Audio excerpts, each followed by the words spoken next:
Emily sat on a hard bench in the courthouse hallway, clutching her worn handbag. The gray suit she had bought a year ago at a department store felt like her only armor against what was about to happen. Morning light streamed through the tall windows onto the marble walls, giving the place an austere air where every sound echoed. Her heart was pounding so loudly she feared everyone could hear it. She hadn't slept the night before, sitting in the kitchen under the lamp's dim glow, sorting through documents. Every certificate, every receipt was a fragment of her life, her pain, her endurance. "Take a look at yourself, Em," sneered Andrew, pacing the hallway like a man delivering a verdict. "You should be planting garlic and potatoes, not living in our apartment. Mom and I are just being fair." Valerie Peterson, in an elegant dress, nodded approvingly. A large gold ring gleamed on her finger, and a heavy necklace rested on her chest. She looked like a woman used to getting her way. "Andrew's right," she said, adjusting her golden brooch. A simple country girl thought she was the smartest one here. Let's see who outsmarts whom. Their lawyer, a well-groomed man in an expensive suit, smiled smugly. His leather briefcase, Swiss watch, and cufflinks all spoke of easy victories. Emily sat silently, lost in memories. 12 years ago, she had arrived in the city from a small rural town to stay with relatives. She got a job as a grocery store clerk. Andrew had seemed like a prince back then, a suit, a used foreign car, broad gestures, pretty words about love. Only later did she realize that everything he had belonged to his mother, the apartment, the money, even his opinions. For the first few years of marriage, Emily believed it was temporary, that Andrew would find work, they'd have children, build a family. But her mother-in-law had other plans. Every day she reminded Emily she didn't belong there. "Emily Matthews," called the clerk. "Please proceed to the courtroom." Inside, it smelled of old wood and solemnity. High ceilings and long dark tables gave the room a dignified air. Judge Margaret Vinson, a stern woman in her 50s with keen eyes, presided. Her gaze was calm, experienced, the kind that had seen it all. Andrew's lawyer confidently spread his papers, moving with the ease of someone certain of victory. "Your Honor," he began, "my client is seeking a fair division of property. The apartment was purchased with his family's money.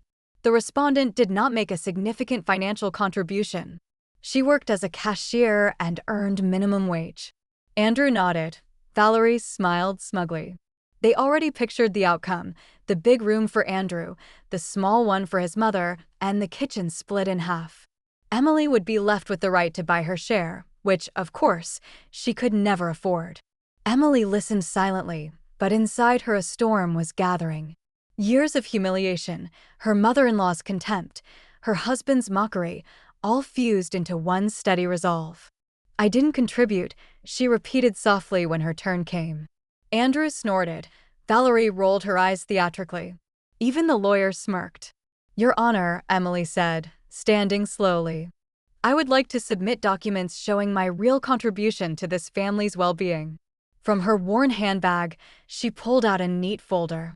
Andrew frowned. He had never seen it before. A flicker of unease crossed his face. "Here is proof that I worked 2 jobs for 3 years to pay off my husband's car loan. Here's the contract showing I sold my grandmother's land to make the down payment on the apartment. And these are IOUs, loans I took from friends to pay for home renovations." The lawyer's face shifted. His confidence began to fade.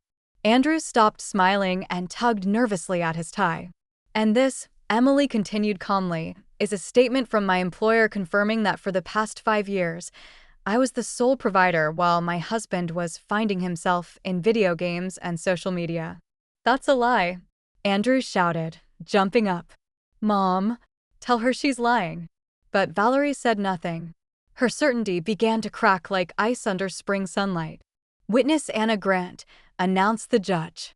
An elderly woman in a simple coat entered the room, their neighbor and building concierge for 7 years. "Yes, I lived next to them," she said quietly but firmly. Emily left for work every morning at 6:30 and came home around 10 at night.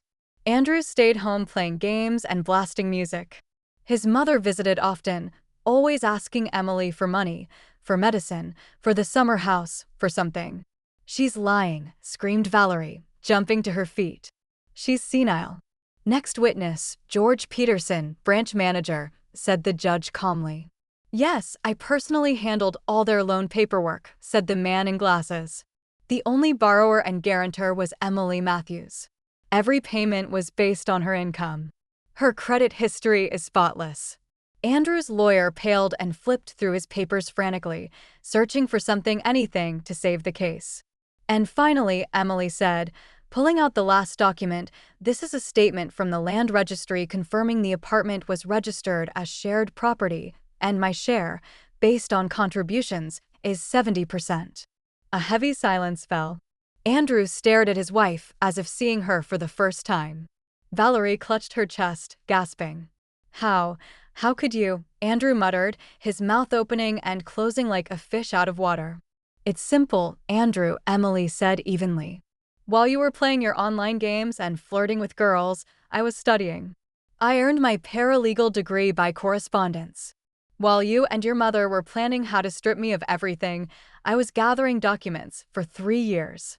The judge reviewed every paper, checking stamps, signatures, and dates. Her face remained calm and professional. The court will recess for deliberation, she announced. In the hallway, Andrew paced like a trapped animal, running from his lawyer to his mother to his wife.